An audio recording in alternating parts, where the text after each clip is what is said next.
When I graduated high school, I didn't go to college right away. I wanted to serve a mission for my church, so I spent 2 years in Europe serving a mission for my church. And when I got home, it seemed like animation wasn't viable anymore. Disney had just put out a film a couple years earlier called The Black Cauldron, and it was a very expensive film, and it didn't make any money. And they ended up laying off a huge portion of their animation staff. And the only other animation that was going on at that time in the United States was by a studio called Don Bluth Studios. And he put out a film that I really liked called The Secret of Nim. And it didn't do so well, and he went bankrupt. And so it seemed like animation wasn't a very viable career. So I became a film student. I declared my major to be film, and was a film student at Brigham Young University. And I did that for a year. Took a lot of film classes, and I really missed drawing. I mean, I really missed drawing. I wasn't drawing a lot, and so I changed majors to illustration. I became an illustration major. I thought, as a film student, I'm going to learn important skills that if animation does come back and is popular again, I'll have learned some things that'll help me to get into that. By the same token, as an illustration student, visual storytelling, telling stories with pictures, I thought I'm going to learn things about composition and storytelling and posing and those kinds of things that'll help me if I ever get into animation. So I had been to about 3 years of school, 3 years of college, when Disney put out The Little Mermaid. And before the movie came out, Disney was sending around public relations people and marketing people to different art schools to do presentations. And we weren't an art school, but they did a presentation for our art department up at BYU. In that presentation, they showed the pencil tests of all the song sequences from Little Mermaid. I remember seeing Ariel's song that she sings in the grotto, that Part of Your World song, and it was all animated in these beautiful drawings by an animator named Glenn Keane, who I knew about since Fox and the Hound years before, who had done this bear fight sequence, and I just thought that was amazing. He's like Bill Titla, so dramatic and all this kind of things. Reminded me of the drama that I felt in The Devil Coming Out of the Mountain, you know, with this big bear fight at the end of Fox and the Hound. And this same kind of feeling I got from watching Ariel in this song. It was just this real, sincere, heartfelt, emotional song, and the drawings conveyed it so beautifully, and the drawings were amazing drawings. And I became just a huge fan of Glenn Keane. You know, he was that guy that I wanted to be like. I wanted to be the animator that animated like Glenn Keane. I saw those sequences, and I was married at the time, and I came home and told my wife, just married, not very long, maybe not even a year married.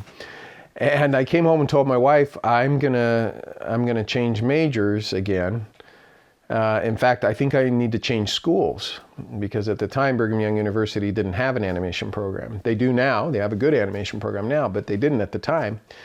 And I thought I need to go to California Institute of the Arts, which was a well-known art school in California that I knew about in high school, because I was looking up schools that had animation degrees, and it was like the only school in the United States that did have an animation degree at the time. So it was a place I really wanted to go, but it was always just super expensive, and I couldn't afford to go there. But I knew I had to go there. We had to figure out a way to go there. We had to get his loans, do whatever we needed to do. I needed to go to CalArts. To her credit, she consented. And for the next year, I turned down a scholarship for the illustration program so that I could work and save money to go to California. We moved to California in 1990, and I started at CalArts. A lot of my credits from BYU and film school and illustration school transferred over, so I thought I'll only need to go a couple years here and I'll be able to get my degree and start working. The problem was I really had no conception of how expensive California was. We were just here a couple of months, poor students. I worked part-time managing the gym at the school at CalArts, which was easy because nobody at CalArts works out. So it was just usually me going in and working out, and there was nobody in there. And my wife got a part-time job as a receptionist while she was trying to finish her school through CSUN. we just weren't making enough money to pay the rent. Our credit card was pretty much capped out, just moving here and getting our cars registered and getting into an apartment and paying for school supplies and the things that I needed to do to get settled here. We don't know what we're going to do. We had $50 in our bank account at that time, I remember. And I was talking with my landlord and telling him, I know we're behind on our rent. I said, I think I'm going to try and get a job here that will pay better so that I can pay the rent. And he happened to be a teacher at Art Center in Pasadena. And so he was very sympathetic to my plight. He goes, I know what it's like. I've been there too. He says, I'll tell you what, you don't worry about it. When you get a job, you can make up your rent at your own pace, and don't worry about it. I'll help you out. So I was really grateful for that. That was a great blessing. So I went to school, and one of my teachers was a man named Glenn Keane. He was a well-known art teacher out here. He was our figure drawing teacher.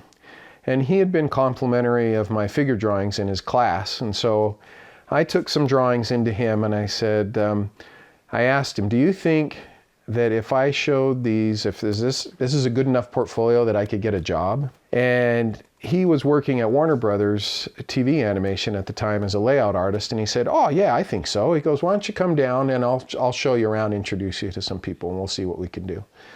Again, great blessings, really kind people who went out of their way for my benefit.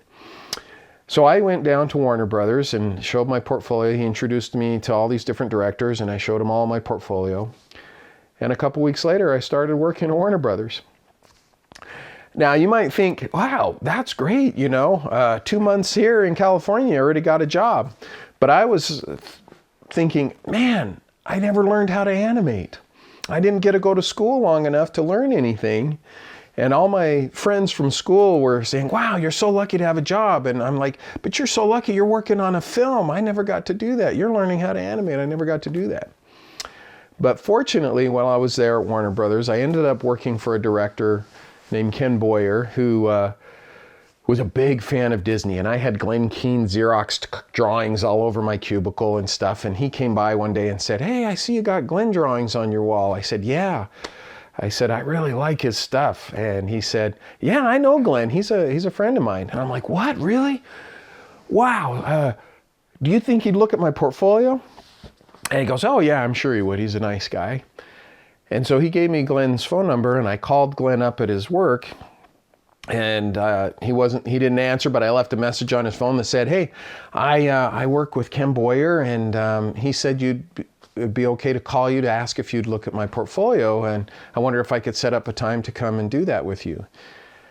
So Glenn got the message, and just to make sure Ken actually knew me, he called him up first. Hey, you know this kid? Because he called me and asked for me to look at his stuff, and Ken was very nice and gave me a good recommendation. And so Glenn called me back and said, yeah, I'd be happy to. And so I went and had lunch with Glenn Keane, my idol, and I was just nervous as anything. And he looked through my portfolio, which at that time was made up of drawings from Tiny Toons and Animaniacs and the shows that I'd worked on. And he said, there's nothing in here that's going to get you a job at Disney. And I was like, oh. And I was really disappointed on the one hand, but Glenn, being the good mentor that he was, said, here's what you need to do. And he gave me a lot of tips. He told me to go to the mall, to the zoo, to the park, and just draw people, draw animals, draw things from life, and draw as much as you can from life, and just fill your portfolio with those kind of drawings.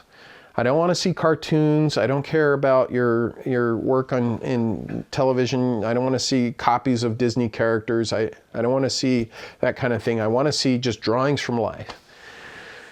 And he says, and then do that and come back and see me again in 6 months. So I did. Every day at lunch and after work, I'd go down to the mall and I'd draw people in the mall, try and close on in the Gap, and talking on the payphone, because in those days we didn't have cell phones. It was talking on the payphone. And I went to the park and drew people at the park. I went to the zoo and drew the animals and drew the people at the zoo.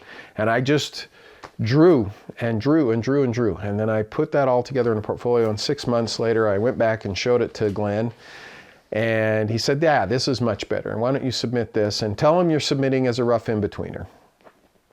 And I wasn't quite sure what a rough in-betweener was at the time, so I asked, what is a rough in-betweener? He goes, well, the animator will do the key drawings, and then you will do the in-between drawings, and then somebody else will clean them up later, but you'll just do the rough drawings. I said, oh, okay, that sounds great, you know.